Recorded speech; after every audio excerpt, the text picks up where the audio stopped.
हाय दोस्तों, कैसे हो आप सब। दोस्तों आज मैं आपको पढ़ाने वाला हूँ कि अरस्तु के अनुसार राज्य की उत्पत्ति। दोस्तों आपको पता होना चाहिए कि जो अरस्तु है, अरस्तु ने क्या है कि जो प्राचीन जो धारणाएं थी, प्राचीन धारणाएं, कौन सी धारणाएं, जो राज्य की उत्पत्ति से संबंधित, राज्य की उत्पत्ति से संबंधित, राज्य की उत्पत्ति से संबंधित जो प्राचीन जो धारणाएं थी वो कौन कौन सी दोस्तों, देखिए। पहली की समझौता सिद्धांत, समझौता, जैसे कि होब्स लोग रूसो ने दिया था, ऐसे समझौता वाली जो धारणा थी कि समझौते के द्वारा, संविदा के द्वारा, कॉन्ट्रैक्ट के द्वारा राज्य की उत्पत्ति हुई है, वो धारणा समझौता सिद्धांत। और दूसरा कि राज्य की उत्पत्ति देवीय शक्ति से हुई है। राज्य की उत्पत्ति क्या है, देवताओं ने की है, देवीय शक्ति के कारण हुई है। तो इस प्रकार की जो धारणाएं थी मेरे दोस्तों, उस धारणाओं को क्या कर दिया, अरस्तु ने बिल्कुल नकार दिया, खंडन कर दिया दोस्तों। ठीक है, आगे बात करते हैं कि फिर और ये ध्यान दो, अरस्तु के ऊपर यूनानियों का बड़ा प्रभाव पड़ा था, यूनानियों का। और यूनानियों में जो सोफिस्ट थे, सोफिस्ट का मतलब जो पैसा लेकर ही कुछ काम किया करते थे हमेशा, जैसे शिक्षा, न्याय, सब सारी व्यवस्था पैसों के बिना सोफिस्ट लोग काम नहीं करते थे। तो यूनानियों में जो सोफिस्ट लोग थे, वो सोफिस्ट लोग ये कहा करते थे कि राज्य की जो उत्पत्ति है, यूनानियों का मानना था कि राज्य की उत्पत्ति क्या हुई है, कृत्रिम। कैसे हुई है, कृत्रिम हुई है। तो अरस्तु ने इस बात का भी क्या कर दिया, खंडन कर दिया कि कहीं ना कहीं यूनानियों का इनके ऊपर प्रभाव पड़ा है, अरस्तु के ऊपर। तो अरस्तु ने उनकी जो धारणा थी कि राज्य की उत्पत्ति कृत्रिम हुई है, लोगों ने अपनी आवश्यकताओं के लिए इसको बनाया है, जहां बनाने की बात है उससे अरस्तु समर्थन नहीं करता है, उस चीज़ का खंडन करता है। अब देखो कि अरस्तु ने समझौता सिद्धांत से राज्य की उत्पत्ति हुई है, इसका खंडन कर दिया। अरस्तु कहता है कि देवी शक्ति से राज्य की उत्पत्ति हुई है, इसका खंडन कर दिया। और यूनानियों का मानना था कि राज्य की उत्पत्ति कृत्रिम हुई है, इसको खंडन कर दिया। तो मेरे दोस्तों अब आप ये बताओ कि अरस्तु के अकॉर्डिंग फिर राज्य की उत्पत्ति क्या हुई है। तो अरस्तु के अकॉर्डिंग राज्य की उत्पत्ति होती है दोस्तों, तो वो एक पॉइंट हमेशा ये आप याद रखना कि अरस्तु क्या मानता है। अरस्तु राज्य को एक स्वाभाविक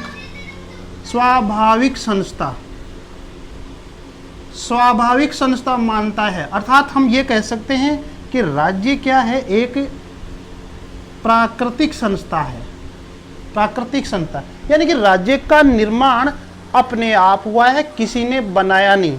लोगों की आवश्यकताओं के कारण, व्यक्तियों की आवश्यकताओं के कारण अपने आप इसका यह राज्य का रूप ले लिया। ठीक है, तो ये राज्य की उत्पत्ति के बारे में अरस्तु कहता है कि राज्य क्या है, कि स्वाभाविक है, प्राकृतिक है। ये क्वेश्चन कई बार आता है मेरे दोस्तों कि अरस्तु के अकॉर्डिंग राज्य क्या है, कृत्रिम है, आकस्मिक है, स्वाभाविक है। तो स्वाभाविक है, अरस्तु के अकॉर्डिंग क्या है, स्वाभाविक है, इसका निर्माण अपने आप हुआ है। ठीक है, कथन निष्कर्ष के अंदर भी काफी प्रश्न आते हैं दोस्तों। अब आगे बात करते हैं कि और वह राज्य को क्या मानता है, कि वह राज्य को कहता है कि राज्य एक स्वाभाविक संस्था है। अभी बताया मैंने आपको, राज्य स्वाभाविक संस्था है या प्राकृतिक संस्था, एक ही चीज है दोस्तों। स्वाभाविक संस्था बोलो या प्राकृतिक अवस्था बोलिए दोस्तों, लेकिन वो ये कहता है कि जो राज्य है वो परिणाम है किसका, इतिहास का। किसका दोस्तों, इतिहास का परिणाम है। अर्थात जैसे इतिहास की उत्पत्ति होती है अपने आप, वैसे ही क्या है कि राज्य की उत्पत्ति हुई है अपने आप स्वाभाविक रूप से। ठीक है, तो इतिहास के परिणाम के रूप में सबसे पहले वो कहता है कि परिवार। दोस्तों क्या होता है कि परिवार, वो कहता है कि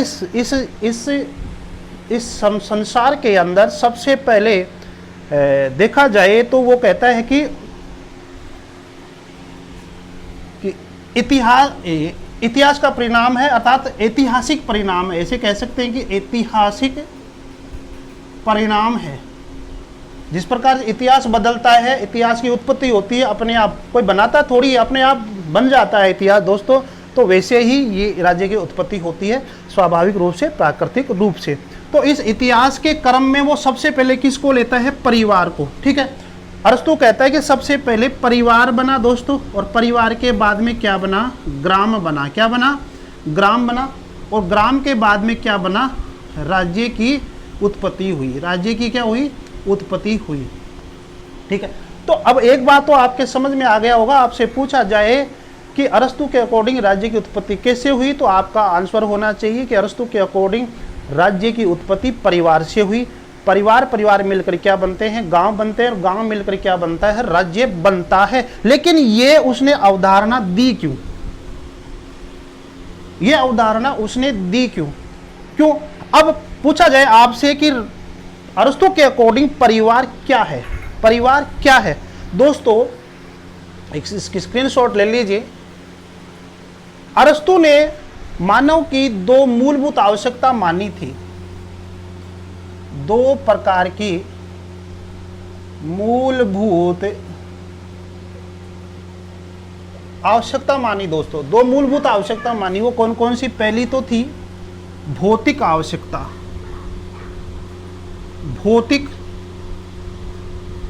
भौतिक आवश्यकता, और दूसरी कौन सी है दोस्तों? प्रजनन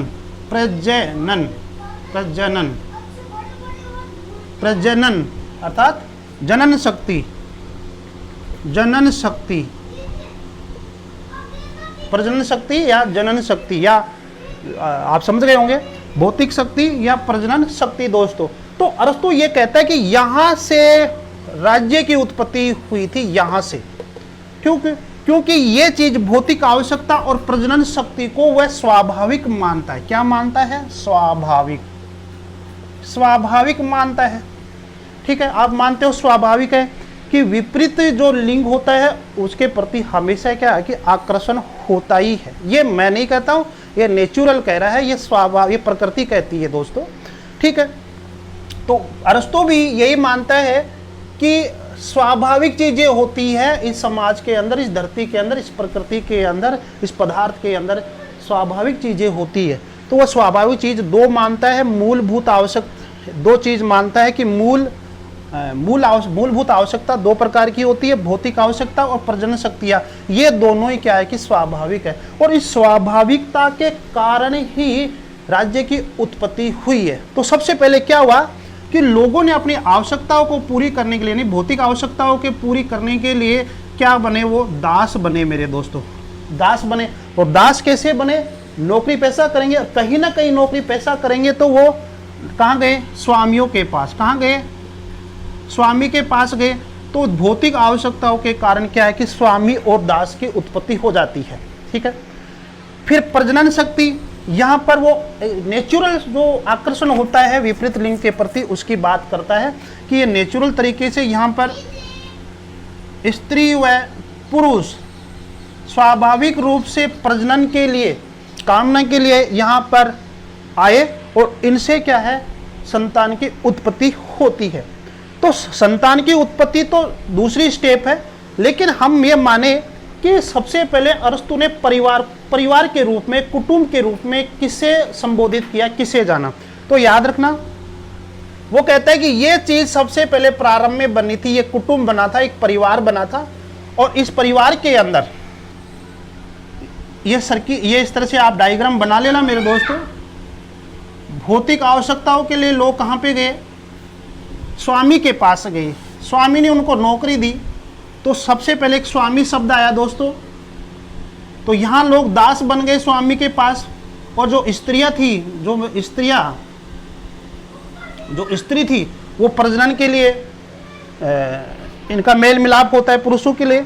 तो वो सबसे पहले ये बात करता है कि जो एक कुटुंब बना, जो परिवार बना, वो स्वामी, दास और स्त्री, ये तीन चीजों को वो कुटुंब मानता है दोस्तों। यहां से राज्य की स्वाभाविक उत्पत्ति का विकास होता है, उत्पत्ति का विकास होता है, अर्थात यहाँ से उसका इतिहास प्रारंभ होता है राज्य का, स्वामी, दास और स्त्री से। अब स्त्री और पुरुष जब आप मिलते हैं तो यहाँ पर प्रजनन होता है और बाद में क्या बनता है, परिवार बनता है।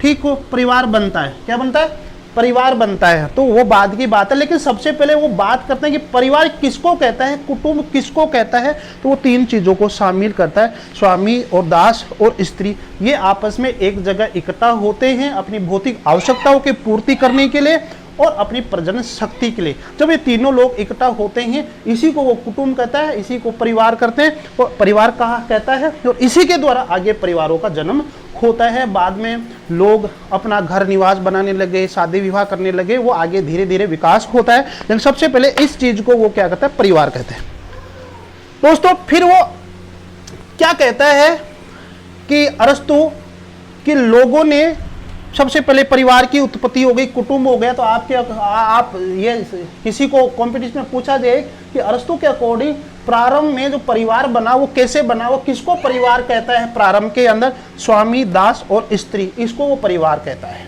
ठीक है, और इस चीज से, इस स्वाभाविक चीज से क्या बनता है, परिवार बनता है दोस्तों। तो वो कहता है कि अब परिवार का निर्माण हो गया, ठीक है, परिवार का निर्माण हो जाता है। तो वो कहता है कि एक परिवार के अंदर जैसे मान लीजिए 5 व्यक्ति है, 6 व्यक्ति है, 10 व्यक्ति है, तो एक परिवार जो है व्यक्ति की सभी आवश्यकताओं को पूर्ति नहीं कर सकता। परिवार केवल उसका पालन पोषण कर सकता है, बाकी की उसकी आवश्यकताओं की पूर्ति राज्य करता है। क्या करता है, राज्य करेगा, समाज करेगा, गांव करेगा। तो परिवार सभी प्रकार की आवश्यकताओं की पूर्ति नहीं कर सकता, जैसे कि स्वास्थ्य, शिक्षा, न्याय। ये आवश्यकता पूर्ति कौन करेगा, ये करेगा राज्य। ठीक है, आज महामारी फैल रही है तो इसकी स्वास्थ्य की चेकअप वगैरह, दवाई देना, ये कौन कर रहा है, राज्य कर रहा है दोस्तों। ये बात अरस्तु कहना चाह रहा है कि परिवार के अंदर व्यक्तियों की पूरी तरह से आवश्यकता पूरी नहीं होती है, उसको समाज चाहिए, राज्य चाहिए, समाज में रहकर ही अपनी आवश्यकताओं की पूर्ति वह करता है। इसलिए लोगों ने बड़ा समाज के बारे में सोचना प्रारंभ कर दिया कि परिवार से उसकी आवश्यकताओं की पूरी नहीं हुई तो लोगों ने गांव बसाना शुरू कर दिया। अर्थात परिवार मिलकर क्या बन गए, ग्राम मिल गए। तो परिवार से जब आवश्यकता की पूरी नहीं हुई तो किससे हो गई मेरे दोस्तों, ग्राम से हुई। गांव बड़ा हो गया तो अरस्तु कहता है कि गांव में भी प्रत्येक लोगों की आवश्यकताओं की पूर्ति नहीं होती है, उसकी स्वास्थ्य, शिक्षा, चिकित्सा, हर प्रकार से उसकी आवश्यकता नहीं होती है, अपना व्यक्तित्व का विकास नहीं कर सकता, अपना जीवन का विकास नहीं कर सकता, वह गौरव के साथ नहीं जी सकता। दोस्तों एक बात है कि हमारे भारत के संविधान में आर्टिकल 21A है और 21A के अंदर प्राण और दैहिक स्वतंत्रता है। और प्राणी और दैहिक स्वतंत्रता का मतलब ये है कि हम अपने जीवन को गौरव के साथ जिए। अरे जिए तो जरूर, लेकिन गौरव के साथ जिए। वही बात यहाँ पर प्लेटो कह रहा है कि व्यक्ति अपनी आवश्यकताओं को पूर्ति करे, ठीक है, और आवश्यकताओं की पूर्ति करे लेकिन गौरव के साथ। इसलिए वह परिवार में अपनी आवश्यकताओं की पूर्ति नहीं करता है तो गांव की उत्पत्ति होती है, परिवार मिलकर फिर भी लोगों की आवश्यकताओं की पूर्ति नहीं हुई तो ग्राम मिलकर क्या बन जाता है, राज्य। क्या बन जाता है, राज्य बन जाता है। ठीक है दोस्तों, तो इस प्रकार से आपने देखा कि परिवार मिलकर क्या बनते हैं, ग्राम बनते हैं, ग्राम मिलकर क्या बनते हैं, राज्य। तो कहीं ना कहीं प्लेटो ये कहता है कि इस राज्य में रहकर ही लोग अपनी जीवन की मूलभूत आवश्यकता को पूरा करते हैं। ठीक है, तो इसलिए व्यक्ति का जो जीवन है वो राज्य के लिए बना है। व्यक्ति का जीवन क्या है, राज्य के लिए बना है। व्यक्ति स्वतंत्र रहकर राज्य में ही अपना विकास कर सकता है। तो ये प्रक्रिया परिवार, ग्राम और राज्य ये किसी ने बनाया नहीं, किसी ने बनाया नहीं है दोस्तों। ये एक इतिहास का ऐतिहासिक परिणाम है, ऐतिहासिक परिणाम है जिसको वह स्वाभाविक संस्था के रूप में मानता है। और उसने स्वाभाविक स्वाभाविक, जो मूलभूत स्वाभाविक दो चीजें माना कि भौतिक आवश्यकता और प्रजनन, उन दो मूल स्वाभाविक आवश्यकताओं के कारण लोग कमाने लगे, दास बन गए, स्वामी बन गए, और स्त्री पुरुष आपस में एक जगह इकट्ठे होते हैं, परिवार बनता है, कुटुंब बनता है, वो एक स्वाभाविक चीज है। तो उससे ग्राम बना, उससे राज्य बनता है, इस तरह की वो बात करता है। तो इस तरह से स्वाभाविक आवश्यकताओं के कारण परिवार बना, ग्राम बना, राज्य बना। इसी के कारण प्लेटो कहीं ना कहीं अपने राज्य की उत्पत्ति संबंधित जो विचार है उसके बारे में यही कहता है कि राज्य एक स्वाभाविक संस्था है और राज्य में रहकर ही सभी व्यक्ति अपनी आवश्यकताओं की पूर्ति करते हैं। इसीलिए वह राज्य को सावयवी ऑर्गेनिक संगठन मानता है। सावयविक संगठन है, ऑर्गेनिक संगठन है, और राज्य में रहकर ही वह जी सकता है, गौरव के साथ जी सकता है, राज्य में रहकर ही अपने विचारों को अभिव्यक्त कर सकता है। इसलिए प्रकृति से ही क्या है, मनुष्य राजनीतिक प्राणी है। ये बात भी अरस्तु कहता है। और अरस्तु ये भी कहता है कि जो व्यक्ति समाज में नहीं रहता है या राज्य में नहीं रहता है, या तो वो क्या है, पशु है, या क्या है, देवता है। देखते हैं दोस्तों, थोड़ी सी कोटेशन, एक दो कथन देख लेते हैं। ठीक है दोस्तों, कुछ कथन देख लेते हैं अरस्तु के कथन। ठीक है, देखते हैं अरस्तु क्या कहता है राज्य की उत्पत्ति से संबंधित विचारों के अंदर दोस्तों, कि राज्य प्रकृति की उपज है। प्रकृति की उपज है। प्रकृति का मतलब स्वाभाविक या नेचुरल। ठीक है, इसका मतलब राज्य क्या हो गया, प्राकृतिक हो गया, स्वाभाविक हो गया। राज्य प्रकृति की उपज है और व्यक्ति स्वभाव से ही राजनीतिक प्राणी है, अर्थात स्वभाव से ही वह परिवार के बारे में सोचता है, स्वभाव से ही वह ग्राम के बारे में सोचता है, स्वभाव से समाज के बारे में सोचता है। ऐसे जो व्यक्ति अपनी प्रकृति से बिना किसी राज्य से जीता है, यानी अपनी प्रकृति से बिना किसी राज्य से जीता है, तो वह यानी राज्य के बिना जीता है। जो व्यक्ति अपनी प्रकृति से बिना, उसकी प्रकृति क्या है कि राज्य में रहना, लेकिन जो प्रकृति से बिना जीता है यानी राज्य के से बाहर जीता है, तो वह क्या है, वह मनुष्य की श्रेणी से दूर है। ठीक है, तो वह मनुष्य की श्रेणी से या तो क्या है, ऊपर है या नीचे है। जो उसकी यानी कि मनुष्य अपनी प्रकृति के अनुकूल यदि समाज में नहीं रहता है, तो वह मनुष्य की श्रेणी से या तो दूर है या फिर नीचे है, या तो ऊपर है या नीचे है। तो इसका मतलब ये हो गया कि अरस्तु ये कहना चाहता है कि जो व्यक्ति समाज में नहीं रहता है या राज्य से बाहर रहता है, ठीक है, समाज में नहीं रहता है या राज्य से बाहर नहीं रहता है, तो वो तो या तो क्या है, वो मनुष्य तो नहीं हो सकता है, या फिर वो क्या है, पशु है, या क्या है, देवता है। ठीक है, ये बात। अरस्तु और क्या कहता है कि राज्य एक पूर्ण और आत्मनिर्भर परिवारों और ग्रामों का एक समूह है। राज्य क्या है, पूर्ण रूप से परिवारों और ग्रामों का क्या है, एक समूह है, जिसका तात्पर्य एक सुखी और सम्मानपूर्वक जीवन से है।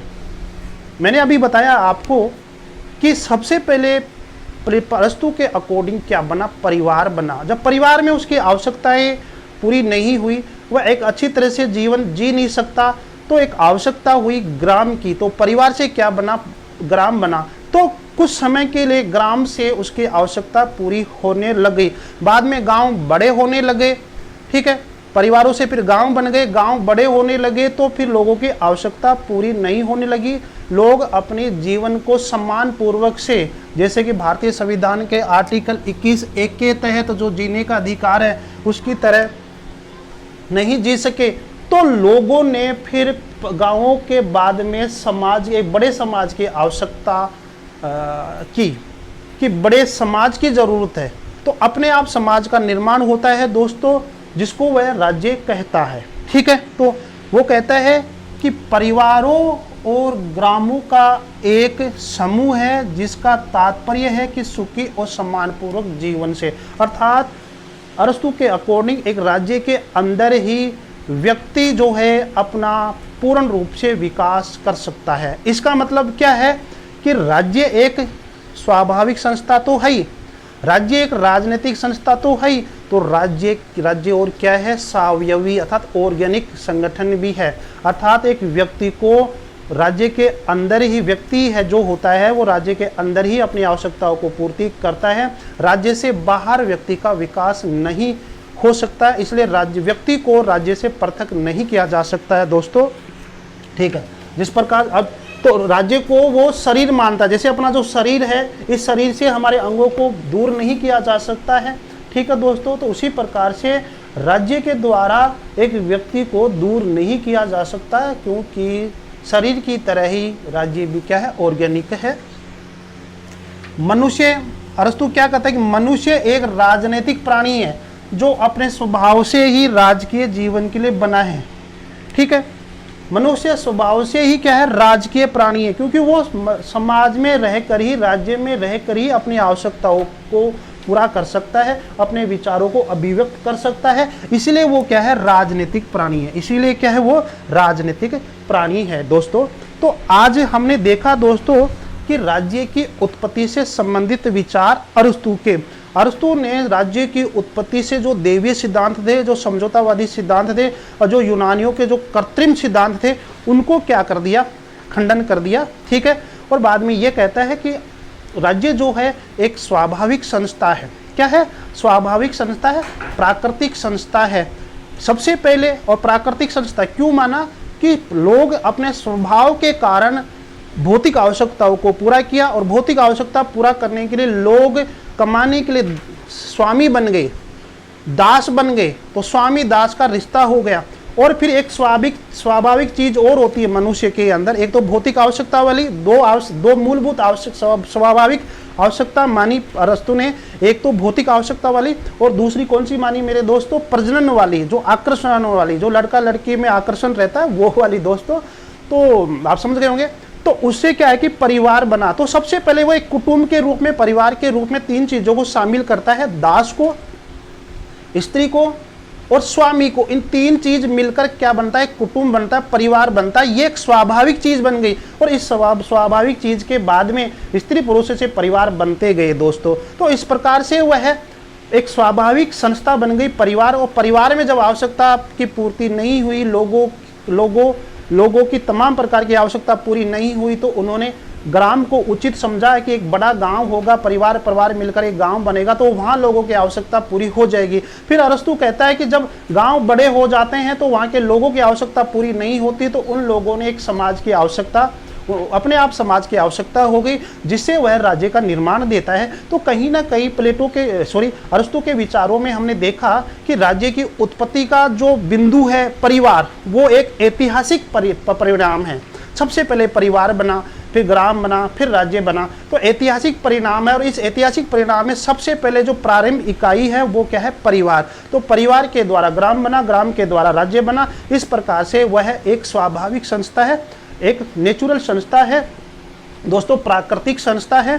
ये है दोस्तों, ये मैंने आज आपको अरस्तु के राज्य की उत्पत्ति से संबंधित विचार दिया कि राज्य की उत्पत्ति कैसे हुई। तो ये एक विकास का परिणाम है, इतिहास का परिणाम है, मतलब ऐतिहासिक विकास का परिणाम है दोस्तों। स्वाभाविक संस्था है, राजनीतिक संस्था है, सावयिक संगठन है ये। तो ये आप ये याद रखेंगे दोस्तों। वीडियो कैसा लगा कमेंट बॉक्स में जरूर लिखें, लाइक शेयर सब्सक्राइब जरूर करते रहे दोस्तों। धन्यवाद।